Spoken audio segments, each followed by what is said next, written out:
এই ভিডিওতে আমরা আলোচনা করব ভার্ব কনজুগেশন কি।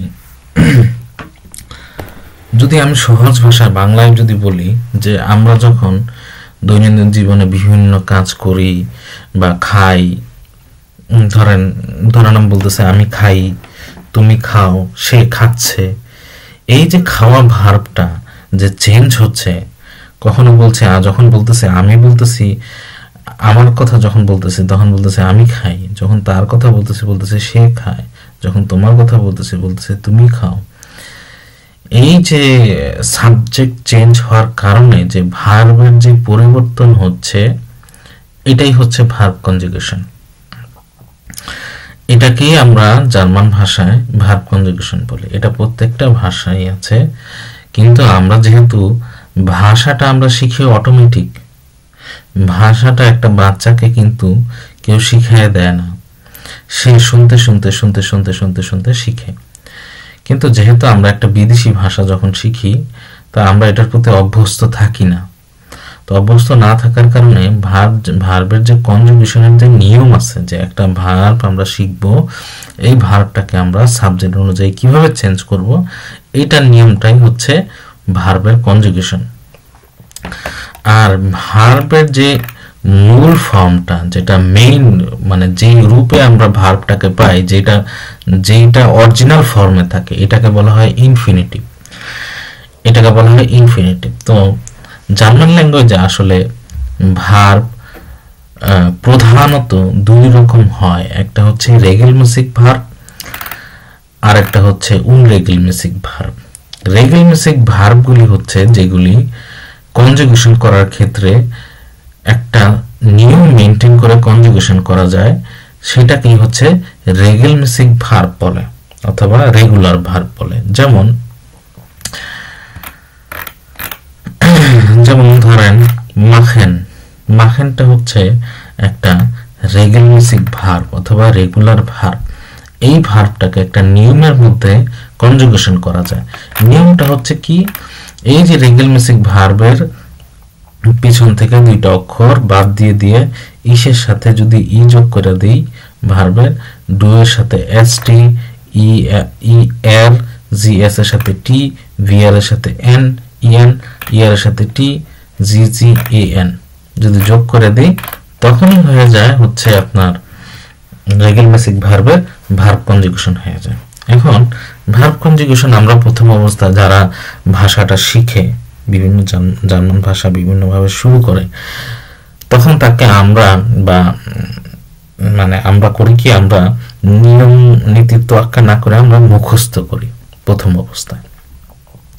তো যদি আমি মুখস্থ করি, তাহলে আমি কতগুলি মুখস্থ করতে পারবো? সর্বোচ্চ 100, 200, 1000, 2000, 5000, 10,000। কিন্তু একটা সময় পর তো মেমোরি আর সেভড হবে না, মেমোরি সেভ রাখবে না। এর জন্য যদি কেউ এই নিয়মটা মনে রাখে যে রেগেলমেসিক ভার্ব আসলে কিভাবে কনজুগেট করতে হয়, এই উদাহরণস্বরূপ মাখেন হচ্ছে একটা রেগেলমেসিক অথবা রেগুলার ভার্ব। এই যে ইএনটা আমি এখান থেকে ইএনটা আমরা কেটে দিব, কেটে দিয়ে আমরা লিখলাম কি, ইএনটা মনে করি আমরা কেটে দিলাম, কেটে দিয়ে এই যে দেখেন ইসের সাথে ই যোগ করে দিব। যদি আমরা মাখে যদি বলি, তাহলে এই যে আমরা এখানে ই যোগ করে দিলেই হচ্ছে। আই হোপ বোঝা যাচ্ছে। হ্যাঁ, এই যে আমরা কিন্তু এই যে মাখটাকে হচ্ছে নিয়ে আসছি, প্রথমে এখানে নিয়ে আসা, এখানে নিয়ে আসছি সব জায়গায়। প্রথমে লিখছে, প্রথমে পার্সোনাল প্রোনাউনগুলি লিখবো আমরা, লিখে আমরা রেগেলমেসিক ভার্বের কথা বলতেছে, এই মাখটাকে আমরা লিখে সব জায়গায় পর্যন্ত লিখে, তারপরে হচ্ছে ইসের ক্ষেত্রে কি হয় ই, ডু এর ক্ষেত্রে কি হয় এস টি। হ্যাঁ, এটা আস্তে আস্তে যখন লেভেল বাড়বে তখনই হয়ে যাবে, তখন এর জি এস এর কি হয় টি হয়। হ্যাঁ, কিন্তু আমার এই যে মেন যেটা এটা কিন্তু ঠিকই আছে। হ্যাঁ, আমি যেখানে লিখে গেছি। তাহলে সুতরাং সামারি হচ্ছে যে রেগুলার ভার্বের ক্ষেত্রে একটা নিয়ম মেনটেন করে, এই যে নিয়মটা, এই যে নিয়মটা, এই নিয়মটা মেনটেন করে এটাকে কনজুগেশন করা যায়। হ্যাঁ, আর এই যে ভার্বের যে মেইন ফর্মটা পিছন থেকে 2 অক্ষর বাদ দিলেই এই যে ফর্মটা, এই যে আমি বারবার মার্ক করতেছি, এই ফর্মটা পার্সোনাল প্রোনাউন অনুযায়ী বসায় দিয়ে দেন হচ্ছে ইসের ক্ষেত্রে ই ডু এর ক্ষেত্রে S T, S G S এর ক্ষেত্রে টি, ভিআর এর ক্ষেত্রে ইএন, ইআর এর ক্ষেত্রে টি, জি জি এর ক্ষেত্রে ইএন বসায় দিলেই ওকে। তাইলে হচ্ছে হাজার হাজার হাজার হাজার ভার্ব মুখস্থ করা দরকার নেই। এটাকে বলা হচ্ছে রেগুলার ভার্ব অথবা রেগুলমেসিক ভার্ব। হ্যাঁ, আচ্ছা, এখন আরেকটা যে ভার্ব আছে সেটাকে বলা হচ্ছে আনরেগুলমেসিক ভার্ব। এই ভার্বটা সাধারণত এর একটু দুষ্ট প্রকৃতির ভার্ব। এই দুষ্ট প্রকৃতির ভার্ব, এটা আর কি নিয়ম মানে না। হ্যাঁ, এটাকে আর কি মুখস্থ করে শিখতে হয়। যেমন ধরেন অ্যাসেনটা হচ্ছে কি, খাওয়া। এখন আমরা যে অ্যাসেন যে শিখছি, অ্যাসেন এসে ই যোগ করলাম, তাহলে আপনি বলতে পারেন যে রায়হান ভাই এইখানে তাহলে ইস্ট হইল কেন? এটার উত্তর আমার কাছে নাই, এটার উত্তর আমার কাছে নাই। এটা ভাষার সৌন্দর্য। এটা ভাষাটা আল্লাহর তরফ থেকে আসে, ভাষার সৌন্দর্য এটা। তো ভাষার সৌন্দর্য এটা হলে আমি আপনাকে বলতে পারবো না যে এটার কারণ কি। তাহলে উপায় কি?